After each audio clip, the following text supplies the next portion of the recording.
नमस्कार विद्यार्थी मित्रांनो, स्वागत आहे तुम्हा सर्वांचं महा एक्झाम पॉईंट आपल्या एज्युकेशनल यूट्यूब चॅनलवरती। तर विद्यार्थी मित्रांनो, आजचा व्हिडिओचा भाग आपला एक आहे ज्यामध्ये आपण ठाणे महानगरपालिकेचे जे आपल्याकडे अंतिम दिवस शिल्लक आहेत त्या अंतिम दिवसांमध्ये मित्रांनो आपण परीक्षेतून जेवढे काही IMP क्वेश्चन आहे जे की TCS पॅटर्न आधारित TCSनं जे मागील परीक्षांमध्ये वारंवार विचारले गेलेले प्रश्न आहेत किंवा ज्या टॉपिकवर फोकस करून TCS जे आहे ते प्रश्न विचारत असतं ते संपूर्ण प्रश्न जे मित्रांनो आपण आता उर्वरित दिवसांमध्ये आपण कव्हर करणार आहोत। आणि मित्रांनो, ठाणे महानगरपालिकेचं ऑफिशियल वेळापत्रक काही पदांकरता जे आहे जे की प्रसिद्ध करण्यात आलेलं आहे, तर काही पदांचं देखील जे उर्वरित पदे आहेत त्यांचं देखील परीक्षा वेळापत्रक जे आहे जे की लवकरच जाहीर करण्यात येणार आहे। त्यामुळे तुमची तयारी आता थांबवू नका मित्रांनो। कंप्लीट 1 वर्ष झालेलं आहे आपल्या सरळ सेवा पदभरती जाहिरातीला। 1 वर्षानंतर आपली परीक्षा होत आहे आणि यामध्ये आपल्याला भरपूर सारे प्रॉब्लेम जे आहेत ते फेस करावे लागलेले आहेत। आता उर्वरित ज्यांच्याकडे दिवस शिल्लक आहेत त्यांनी चांगल्या पद्धतीने तयारीला लागा मित्रांनो। आणि आता आजपासून आपले देखील व्हिडिओ रेग्युलरली या ठिकाणी येणारे असेल। तर सुरू करू आपला आजचा व्हिडिओचा भाग 1 आणि यामधले पाहू आता काही IMP स्वरूपाचे प्रश्न। तर यामधले पहा प्रश्न एक जो की पहिला काय म्हणतो, गझल हा नृत्य प्रकार लोकप्रिय करण्यात डॅश यांचा सिंहाचा वाटा आहे। तर गझल हा जो नृत्य प्रकार आहे तो जो काही फेमस करण्यासाठी लोकप्रिय करण्यासाठी कोणाचा सिंहाचा वाटा आहे? तर याचं उत्तर आहे मित्रांनो पर्याय नंबर जे की 3 सुरेश भट यांचा जे आहे थोडक्यामध्ये आहे। तर मराठी साहित्यात गझल हा काव्य आणि गायन प्रकार लोकप्रिय करण्याचं जे श्रेय आहे ते परिपूर्ण कवी सुरेश भट यांना जे आहे ते जाते। त्यांना मराठी गझलकार असं देखील म्हणून जे आहे ते ओळखलं जातं, म्हणून पर्याय नंबर 3 याचं उत्तर होणार असं। त्यानंतरचा प्रश्न पहा 2 काय म्हणतो, धग धग असतेच आसपास हा डॅशचा कविता संग्रह आहे। तर कशाचा हा कविता संग्रह आहे धग असतेच आसपास?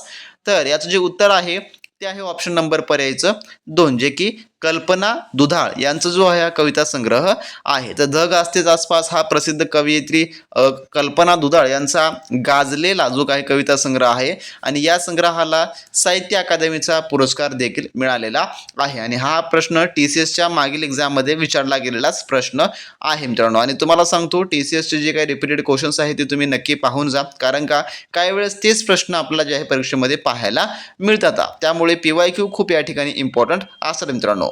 त्यानंतरचा प्रश्न 3 या ठिकाणी काय म्हणतो पहा, पाली टेक्स्ट सोसायटीची स्थापना कोणत्या वर्षी झाली? जे पाली टेक्स्ट सोसायटी होती तर याचं उत्तर जे आहे ते आहे ऑप्शन नंबर पर्यायचं 4 जे की 1881 साली जी आहे ती झाली। तर पाली साहित्याचा आणि बौद्ध ग्रंथांचा प्रसार व संशोधनासाठी पाली टेक्स्ट सोसायटी जी स्थापना जी आहे जे की ख्रिस्तन डेलन कोणी केली आहे? तर याची स्थापना केली आहे ख्रिस्तन डेलन यांनी जे आहे थोडक्यामध्ये केलेली आहे। कधी? तर जे की 1881 मध्ये लंडन येथे। त्यानंतरचा प्रश्न पुढचा असा आहे, जगातील सर्वात लांब महामार्ग जो बोगदा आहे अटल बोगदा जो मनालीला लाहोल स्पित व्हॅलीशी वर्षभर जोडतो त्याची लांबी किती आहे? तर त्याची लांबी या ठिकाणी विचारलेली आहे। तर याचं उत्तर जे आहे ते आहे पर्याय नंबर जे की 4 9.2 किलोमीटर एवढं जे या ठिकाणी आहे। पर्याय नंबर याचं 4 या ठिकाणी जे आहे ते उत्तर होणार असेल। त्यानंतरचा प्रश्न 5वा असा आहे, खालीलपैकी कोणता अविषारू वायू आहे? जे नॉन टॉक्सिक वायू कोणता आहे खालीलपैकी? तर याचं उत्तर आहे पर्याय नंबर 3 जे की कार्बन ऑक्साईड जे काही कार्बन डायऑक्साईड आहे हे जे आहे नॉन टॉक्सिक वायू आहे। तर कार्बन डायऑक्साईड हा स्वतः विषारू वायू नाही, मात्र जास्त प्रमाणामध्ये असल्यास श्वास अडकण्यास कारणीभूत ठरतो, म्हणून पर्याय नंबर याचं 3 हे उत्तर होणार असेल। त्यानंतरचा प्रश्न पुढचा असा आहे पहा जो की 6वा प्रश्न आहे, बालविवाहाबाबत गोपाळ गणेश आगरकर यांचे वर्तमानपत्र डॅशमध्ये परखड मत मांडत असे। तर कोणतं जे त्यांचं वृत्तपत्र होतं ज्यामध्ये त्यांनी जे आहे जे की बालविवाहाबाबत जे की आपली मते मांडलेली होती, तर त्याचं नाव काय? तर याचं उत्तर आहे पर्याय नंबर 3 जे की सुधारक हे जे आहे वृत्तपत्र आहे। तर गोपाळ गणेश आगरकर यांनी सुधारक हे वृत्तपत्र सुरू केले होते आणि या वृत्तपत्रातून त्यांनी सामाजिक सुधारणा, अंधश्रद्धा निर्मूलन आणि बालविवाहासारख्या अनिष्ट प्रथेविरुद्ध परखड आपले विचार जे आहे ते मांडलेले होते। त्यानंतरचा पुढचा प्रश्न असा आहे 7वा, भारताच्या 2011च्या जनगणनेनुसार महाराष्ट्राच्या कोणत्या जिल्ह्यात अनुसूचित जमातीच्या लोकसंख्येचं प्रमाण जे की सर्वात जास्त आहे? तर कोण्या? तर याचं उत्तर आहे पर्याय नंबर 3 जे की नंदुरबार या जे थोडक्यामध्ये आहे। तर 2011च्या जनगणनेनुसार महाराष्ट्रात नंदुरबार जिल्ह्यात अनुसूचित जमातीचा म्हणजे की ST चा लोकसंख्येची टक्केवारी जी की सर्वाधिक जास्त आहे, म्हणून पर्याय नंबर 3 याचं उत्तर होईल। त्यानंतर प्रश्न 8वा आपला आहे, 1857च्या उठावानंतर बहादूर शहाला डॅश येथील तुरुंगामध्ये जे की ठेवण्यात आले, तर कोण्या ठिकाणी? तर याचं उत्तर आहे पर्याय नंबर 1 जे की रंगून या ठिकाणी जे आहे या तुरुंगात ठेवण्यात आलेलं आहे. तर 1857च्या उठावात सहभाग घेतलेला आरोप ठेवून ब्रिटिश सरकारने मुघल बादशाह बहादूर शाह जफर याला जे आहे म्यानमारमधील रंगून येथील तुरुंगात जे आहे कैद ठेवलं होतं. तिथे त्याचं निधन देखील झालेलं होतं. पर्याय नंबर 1 त्यामुळे उत्तर होईल. त्यानंतरचा प्रश्न 9वा असा आहे, खालीलपैकी कोणत्या जे की सेवांशी संबंधित व्यक्ती अर्थव्यवस्थेच्या तृतीय क्षेत्राशी संबंधित नाही असं म्हटलेलं आहे. तर कोणतं आहे? तर याचं उत्तर आहे पर्याय नंबर 2 जे की वस्त्र निर्माण कामगार, जे काय टेक्स्टाईल वर्कर असतात, जे की याच्याशी संबंधित नाहीत. का नाहीत? कारण का वस्त्र निर्माण कामगार हा उद्योगाशी जे की निगडीत असल्याने तो द्वितीय क्षेत्रामध्ये येतो. तर धोबी, चरमार आणि नाभिक या सेवा क्षेत्रामध्ये येत असल्याने या तृतीय क्षेत्रामध्ये येतात, जे की बाकी सर्व पर्याय, परंतु हे जे आहे ते द्वितीय क्षेत्रामध्ये येतं. म्हणून पर्याय नंबर जर मित्रांनो तुम्ही अजूनही ठाणे महानगरपालिका पदभरती 2025च्या परिपूर्ण तयारीसाठी आपलं असलेलं एकमेव A to Z study material घेतला नसाल तर मित्रांनो वेळ न वाया घालवता व्हिडिओ डिस्क्रिप्शन बॉक्समध्ये आपल्या ऑफिशियली व्हॉट्सअप सेलरची लिंक दिली आहे. तुम्ही त्यांच्याशी कॉन्टॅक्ट करून मित्रांनो ठाणे महानगरपालिकेसाठीच्या कोणत्याही पदासाठी जर तुम्ही अप्लाय केला असेल त्या सर्व पदासाठी आपले अतिसंभव प्रश्नसंच नोट्स म्हणजे की ई बुक मित्रांनो त्या ठिकाणी उपलब्ध आहेत व त्यासोबतच टेक्निकल MCQ क्वेश्चन बँक देखील आपण प्रोव्हाइड केलेला आहे, ज्यामध्ये तुम्हाला तुमचे संपूर्ण विषय कव्हर करून मिळतील जे की परिपूर्ण TCSच्या पॅटर्ननुसारचे असणारे आहेत, ज्यात तुम्हाला मराठी व्याकरण, इंग्लिश व्याकरण, सामान्य ज्ञान, बौद्धिक चाचणी व त्यासोबतच टेक्निकल MCQ क्वेश्चन बँक देखील जे काही ऑल पोस्टसाठी जे असणारे आहे ते आपण त्या ठिकाणी कव्हर करून दिलेलं आहे. तर यात तुम्हाला काय काय मिळेल तर परिपूर्ण जे आहे TCS जे अतिसंभव प्रश्नांचा समावेश आहे, TCS पॅटर्ननुसार आणि TMCचा जो पॅटर्न आहे त्यानुसार सर्व काही तुम्हाला त्यामध्ये आपण प्रश्नांचा समावेश केलेला आहे. त्यासोबतच इतर मनपाचे जे प्रश्नपत्रिका आतापर्यंत झालेले आहेत त्यांना अनुसरून आपण सर्व काही प्रश्न त्यामध्ये समाविष्ट केलेला आहेत. जर मित्रांनो तुम्हाला कमी वेळेमध्ये चांगली आणि उत्तम तयारी करायची असेल तर लगेचच्या लगेच व्हिडिओ डिस्क्रिप्शन बॉक्समध्ये आपल्या ऑफिशियली व्हॉट्सअप सेलरची लिंक दिली आहे, त्यांच्याशी तुम्ही कॉन्टॅक्ट करा आणि त्या ठिकाणी जे संपूर्ण A to Z study material मिळवून घेऊ शकता मित्रांनो. आणि यामध्ये तांत्रिकीमध्ये जे आहे तुम्हाला प्रत्येकी पोस्टनुसार तांत्रिकी उपलब्ध आहे, त्यासोबत फायरमॅनचं देखील तांत्रिकी आपण या ठिकाणी जे आहे ते उपलब्ध करून दिलेलं आहे. त्यामुळे वेळ न वाया घालवता लगेचच्या लगेच आपल्या व्हॉट्सअप सेलरला मेसेज करा आणि त्या ठिकाणी तुम्ही सर्व काही A to Z तुम्ही अभ्यासक्रम मागून घ्या आणि चांगल्या उत्तम तयारीला लागा. मित्रांनो तुम्ही अजूनही आपलं जे काय A to Z study material आहे तुम्ही घेतला नसाल तर लगेचच्या लगेच आपल्या व्हॉट्सअप सेलरशी कॉन्टॅक्ट करा. डिस्क्रिप्शन बॉक्समध्ये ऑफिशियली लिंक आहे, त्यामध्ये तुम्हाला आपण टेक्निकल आणि नॉन टेक्निकल संपूर्ण काही उपलब्ध करून देत आहोत आणि या उर्वरित दिवसांमध्ये तुम्हाला परीक्षा दृष्टिकोनातून ते खूप आणि खूप मित्रांनो IMP स्वरूपाचं असणार आहे. तर ज्यांना ज्यांना मिळवायचं आहे त्यांनी लगेच आपल्या व्हॉट्सअप सेलरशी मेसेज करा आणि सर्व काही मित्रांनो मिळवून घ्या. त्यानंतर पाहू आपला प्रश्न 10वा काय म्हणतो पुढे, 1857च्या संघर्षात सहभागी झालेले कोण अधिकारी होते खालीलपैकी? तर यात जे उत्तर आहे ते आहे पर्याय नंबर जे की 1 जे की छत्रपती प्रताप सिंह हे जे आहे थोडक्यामध्ये होते. त्यानंतरचा प्रश्न पुढचा 11वा काय म्हणतो पहा, बारजूल लोकसंगीत खालीलपैकी कोणत्या राज्यातील आहे? जे बारजूल आहे किंवा बाऊल त्याला असं म्हटलं जातं. तर याचं उत्तर आहे पर्याय नंबर जे की 3 पश्चिम बंगाल या राज्यातील आहे. पर्याय नंबर 3 याचं उत्तर होईल. त्यानंतरचा प्रश्न पुढचा असा आहे जो की 12वा, खालीलपैकी कोणते अधातू खनिजाचं उदाहरण आहे? तर जे काही अधातू खनिजाचं उदाहरण म्हटलेलं आहे तर याचं उत्तर आहे पर्याय नंबर जे की 2 चुनखडी हे जे आहे थोडक्यामध्ये आहे कयाचं अधातू खनिजाचं उदाहरण.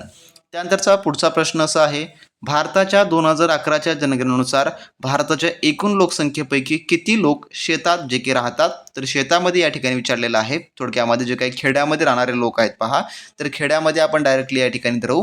तर यात जे उत्तर आहे ते आहे पर्याय नंबर जे की 3 68.8% एवढे जे आहे जे की लोक खेड्यामध्ये राहतात. आणि मित्रांनो तुम्हाला सांगतो 2011ची जनगणना ही एवढी इम्पॉर्टंट आहे आपल्या या TMC एक्झामसाठी, कारण का TCS जे आहे फक्त जनगणना जे आहे टार्गेट करत असते आणि यावर तुम्हाला 2 ते 3 प्रश्न फिक्स स्वरूपामध्ये विचारले जातात. त्यामुळे जनगणनेसंदर्भातचे जेवढे काही IMP क्वेश्चन्स आहेत तुम्ही ते पाहून घ्या आणि आपल्या टेलिग्राम ग्रुपवर याची एक PDF देखील आपण जनगणनेची तुम्हाला उपलब्ध करून दिलेली आहे. तर ती PDF मात्र नक्की परीक्षेला जाण्यापूर्वी तुम्ही पाहून जा मित्रांनो.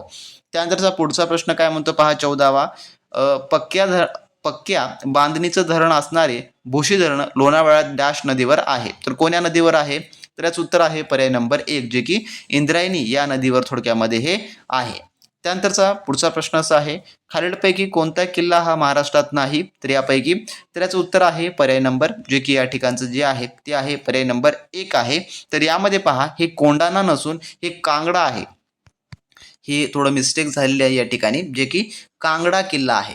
तर कांगडा किल्ला हा महाराष्ट्रामध्ये नाही. तर बाकी हे तीनही पर्याय या ठिकाणी जे की आहेत, परंतु हे कोंढाणा नसून हा कांगडा आहे बरं का. कारण का बरेच विद्यार्थी जे आहे जे की कोंढाणा आहे सर म्हणतात, परंतु हे कोंढाणा नसून जे आहे जे की कांगडा किल्ला आहे. तर हा TCSचा एक PYQ क्वेश्चन आहे जे की विचारण्यात आलेला होता. तर खालीलपैकी कोणता किल्ला महाराष्ट्रात नाही असा होता, तर तो होता, याचं उत्तर होतं कांगडा हा जो आहे थोडक्यामध्ये होता बरं काय. पर्याय नंबर 1 जे की कोंढाणा या ठिकाणी नाही.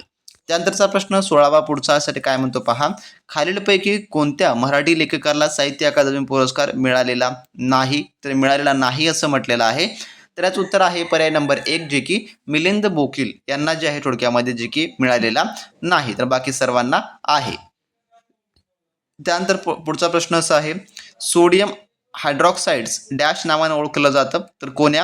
तर याचं उत्तर आहे पर्याय नंबर जे की 3 जे की कॉस्टिक सोडा या नावानं जे आहे जे की सोडियम हायड्रॉक्साईडला ओळखलं जातं. त्यानंतरचा पुढचा प्रश्न, प्रणिती नायक कोणत्या खेळाशी संबंधित आहेत. तर याचं उत्तर जे आहे जे की मल्लविद्या, ज्याला जिम्नॅस्टिक असं जे आहे ते म्हटलं जातं, या खेळाशी संबंधित आहेत. आणि रिसेंटलीचे जेवढे काही IMP चालू घडामोडी आहेत ते देखील तुम्ही पाहून जा मित्रांनो. आणि जे विद्यार्थी आपली स्पेशली जे काही A to Z स्टडी मटेरियलची बॅच घेतली त्या विद्यार्थ्यांना आपण चालू घडामोडी देखील जे आहे लवकरच फ्री ऑफ कॉस्ट संपूर्ण काही उपलब्ध करून देणार आहोत. त्यानंतरचा पुढचा प्रश्न पहा जो की 19वा, खालीलपैकी कोणी जे आहे देवदासी प्रथेविरोधात परिषदेचं जे आयोजन केलेलं होतं, जी काही देवदासी प्रथा होती त्याच्या विरोधामध्ये. तर याचं उत्तर आहे पर्याय नंबर 4 जे की महर्षी विठ्ठल रामजी शिंदे यांनी जे आहे जे की केलेलं होतं. त्यानंतरचा पुढचा प्रश्न असा आहे, राष्ट्रीय युवा धोरण 2014 नुसार एखाद्या व्यक्तीची वयोमर्यादा किती असल्यास त्याला युवा म्हणता येईल, हे जे आहे ते निश्चित करण्यात आलेलं आहे. तर याचं उत्तर आहे पर्याय नंबर 4 जे की 15 ते 29 वर्ष, जे की त्याला युवा संबोधण्यात येईल. त्यानंतरचा पुढचा प्रश्न, शिखांचे 9वे गुरु तेग बहादूर यांना औरंगजेबाने कोणत्या वर्षी तुरुंगात टाकले आणि त्यांचा शिरच्छेद केला. तर कोणत्या वर्षी. तर याचं उत्तर आहे पर्याय नंबर जे की 3 1675 मध्ये जे आहे त्यांचा शिरच्छेद केलेला होता तुरुंगामध्ये टाकून. त्यानंतरचा पुढचा प्रश्न असा आहे पहा, खालीलपैकी कोण भारतातील मायक्रो फायनान्स संस्थेचे नियामक आहे. तर याचं उत्तर आहे पर्याय नंबर 1 जे की RBI हे जे आहे थोडक्यामध्ये आहे. त्यानंतरचा पुढचा प्रश्न 23वा, ॲल्युमिनियम सिलिकेटने समृद्ध असलेल्या विविध प्रकारच्या खडकांच्या विघटनाने खालीलपैकी कशाचा साठा तयार होतो. तर याचं उत्तर आहे पर्याय नंबर 4 जे की बॉक्साईट याचा जो आहे साठा जो की तयार होतो. त्यानंतरचा पुढचा प्रश्न असा आहे, महाराष्ट्रातील पहिली महानगरपालिका डॅश येथे स्थापन झाली, कोण्या ठिकाणी. तर याचं उत्तर आहे पर्याय नंबर 2 जे की मुंबई या ठिकाणी जे आहे जे की स्थापन झाली. त्यानंतरचा 25वा प्रश्न असा आहे, भारतीय राज्यघटनेच्या प्रस्तावनेची संकल्पना खालीलपैकी कोणत्या देशाकडून घेण्यात आली होती. तर याचं जे उत्तर आहे ते आहे पर्याय नंबर जे की 1 जे की USA म्हणजे की युनायटेड स्टेट ऑफ अमेरिका यांच्याकडून जे आहे आपल्या भारतीय राज्यघटनेच्या ज्या प्रस्तावनेची संकल्पना आहे ती घेण्यात आलेली होती. पर्याय नंबर याचं 1 या ठिकाणी जे आहे ते उत्तर होणार असेल. तर असे मित्रांनो जे की टॉप 25 क्वेश्चन होते जे की आपण या भागामध्ये पाहिलेले आहेत. तर असेच IMP क्वेश्चन जे आहे आता इथून रेग्युलरली आपण घेणार आहोत, जेवढे जे आपले उर्वरित शिल्लक दिवस आहेत त्या दिवसांमध्ये. तर तुम्हाला फक्त चॅनलला सबस्क्राईब करून या ठिकाणी अप टू डेट राहायचं आहे, जेणेकरून कोणतीही अपडेट जे आहे ते मिस होणारी नसेल. तर भेटू नेक्स्ट व्हिडिओमध्ये नवीन माहिती नवीन प्रश्नांसोबत. तोपर्यंत मित्रांनो, बी प्रॅक्टिस क्रॅक एक्झाम.